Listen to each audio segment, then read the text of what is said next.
Baik, bismillahirrahmanirrahim. Assalamualaikum warahmatullahi wabarakatuh. Waalaikumsalam warahmatullahi Waalaikumsalam wabarakatuh. warahmatullahi wabarakatuh. Selamat pagi kepada Mama, Papa, dan Caca. Sebelumnya, berterima kasih Mama, Papa, dan Caca telah menyempatkan waktunya untuk hadir menjadi peserta dalam presentasi mata kuliah Biomedik Diva pada pagi hari ini. Baik, izinkan Diva selaku presentator memperkenalkan anggota kelompok. Yaitu yang pertama Bunga Helmadi dan yang kedua Diva sendiri, Diva Damar Edaza.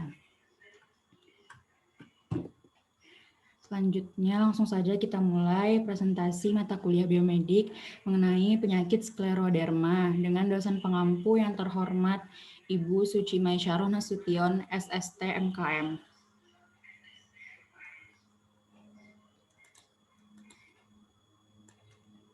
Baik, materi pertama yaitu mengenai definisi skleroderma. Skleroderma adalah penyakit autoimun atau dalam jaringan ikat yang ditandai dengan penumpukan kolagen berlebihan di sekitar pembuluh darah kapiler dan jaringan yang terkena seperti kulit, paru-paru, jantung, esofagus, dan ginjal. Dalam kata lain, skleroderma juga merupakan sekelompok penyakit yang menyebabkan kulit dan organ internal menjadi keras dan ketat.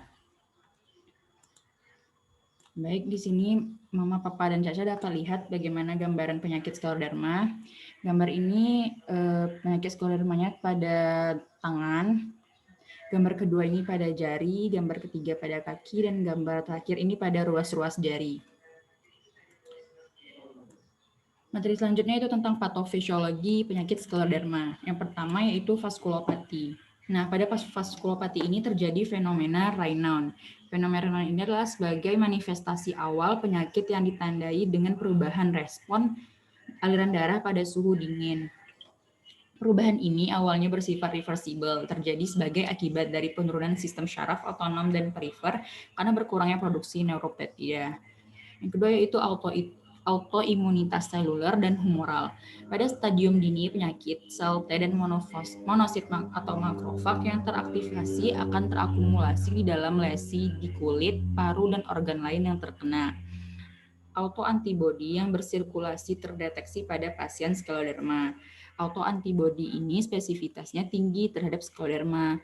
Kadar autoantibodi berhubungan dengan keparahan penyakit dan titernya berfluktuasi sesuai aktivitas penyakit. Lalu yang selanjutnya itu komponen seluler dan molekul fibrosis.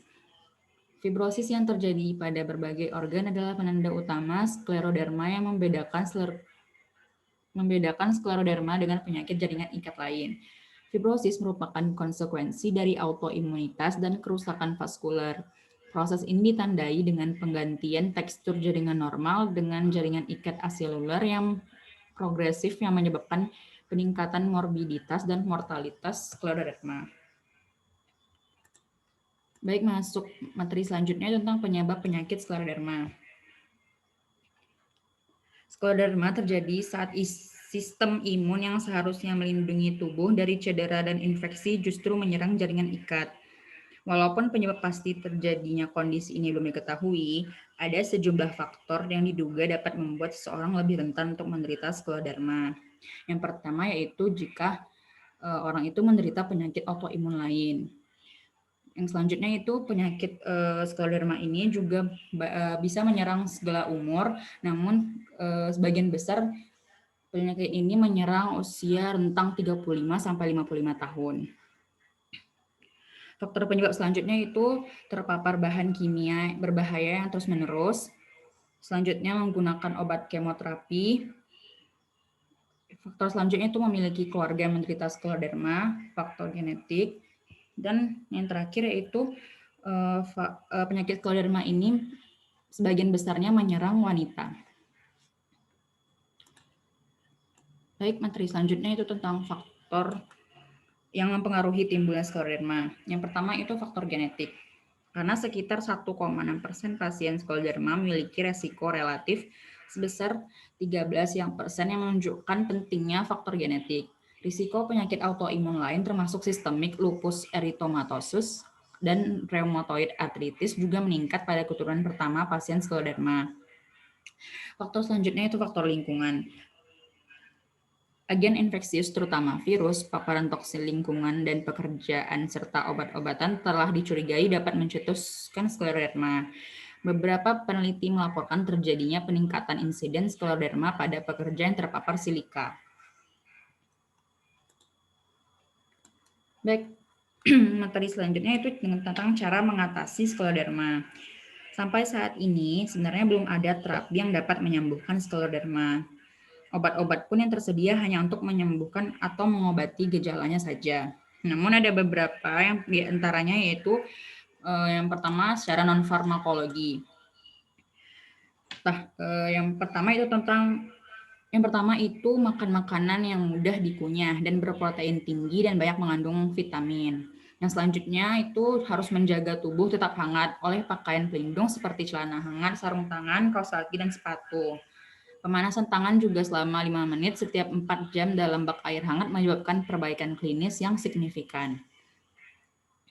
Selanjutnya yaitu menghindari paparan zat berbahaya lingkungan seperti silika, etilen sterkolinasi, pelarut monomer dari plastik, atau obat-obatan tertentu untuk menghentikan efek mereka pathogenically process.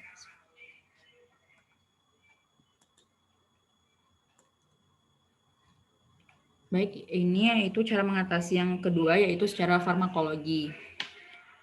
Terapi ini diarahkan pada yang pertama vascular system melalui PAH atau pulmonary arterial hypertension, yang kedua scleroderma renal crisis, yang ketiga itu Raynaud's phenomenon. Itu yang kedua sistem kekebalan tubuh, yaitu dengan melalui phosphamid, transplantasi sistem sel autologus. Yang tiga yaitu methotrexate, mofetil mycophenolate, dan corticosteroids fibrosis.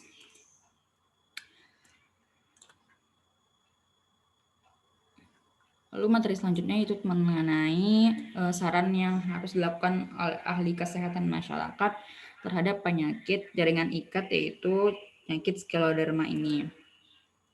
Yaitu yang pertama, melakukan penyuluhan terkait skleroderma. Sasarannya itu ada 4. Yang pertama yaitu masyarakat, khususnya bagi para pengidap penyakit rematik. Karena berdasarkan fakta di lapangan, para pengidap rematik seringkali terlambat dalam melakukan diagnosis dini. Penyakit rematik sering terlambat terdiagnosis sampai kerusakan permanen terjadi, yang artinya sudah terlambat. Keterlambatan ini berakibat buruk pada orang dengan lupus, skleroderma, dan lain-lain. Yang selanjutnya, sasaran selanjutnya itu ibu hamil, karena mengingat wanita memiliki tingkat kerentanan lebih tinggi dibanding laki-laki. Ibu hamil yang kelompok riskan juga perlu diedukasi karena salah satu yang membahayakan bagi pengidap penyakit autoimun pada perempuan ialah Sjögren syndrome. Penyakit ini dapat membuat autoimun membentuk gumpalan di dalam darah dan sangat berbahaya ketika menjalani kehamilan. Karena kalau ada gangguan di plasenta dapat menyebabkan gangguan pada janin yang mengakibatkan keguguran hingga hipertensi yang tidak terkontrol. Selanjutnya, sasaran selanjutnya itu penderita itu sendiri.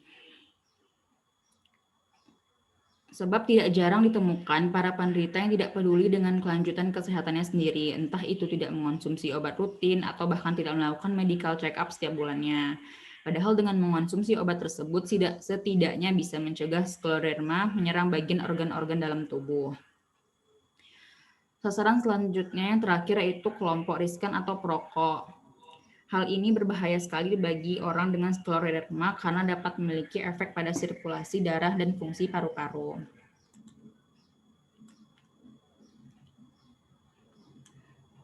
Materi selanjutnya itu tindak lanjut atau saran untuk penyakit skleroderma. Yang pertama yaitu hindari terlalu capek.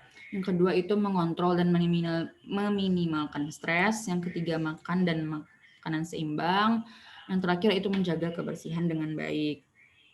Namun pada beberapa kasus, misalnya yang berat dapat menimbulkan komplikasi Prosedur operasi dapat menjadi pilihan. Salah satunya adalah amputasi bagi pengidap fenomena Raynaud sudah mengalami genre pada darinya.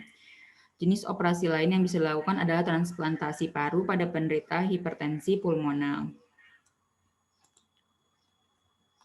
Materi terakhir yaitu tentang hubungan skleroderma dengan organ pencernaan. Yang pertama, pada organ pencernaan. Kelebihan produksi kolagen adalah ciri khas skleroderma yang dapat menyebabkan penebalan dan fibrosis pada jaringan parut dari jaringan-jaringan.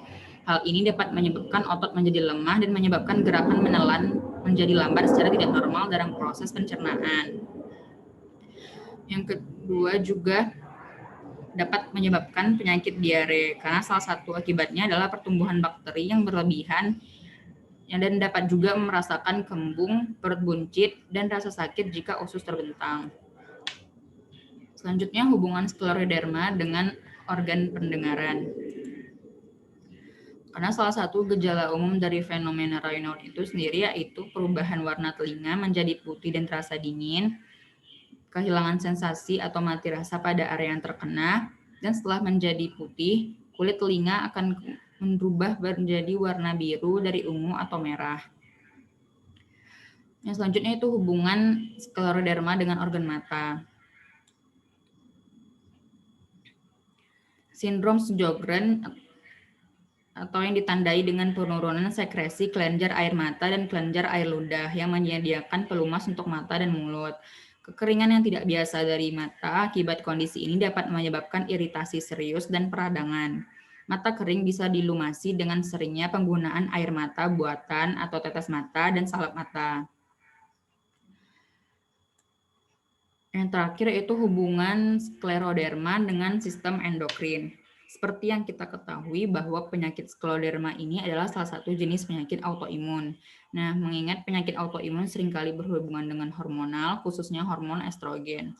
Hormon estrogen sendiri berperan penting dalam perkembangan dan pertumbuhan karakteristik seksual wanita, serta progres reproduksi. Tak cuma itu, fungsinya mengatur fungsi organ dan sel hingga mengatur perkembangan dan metabolisme. Itulah mengapa penyakit ini rentan dialami oleh wanita. Sekian paparan materi yang dapat saya sampaikan. Lebih kurangnya mohon maaf. Wabillahi taufiq wal hidayah. Wassalamualaikum warahmatullahi wabarakatuh. Waalaikumsalam warahmatullahi wabarakatuh.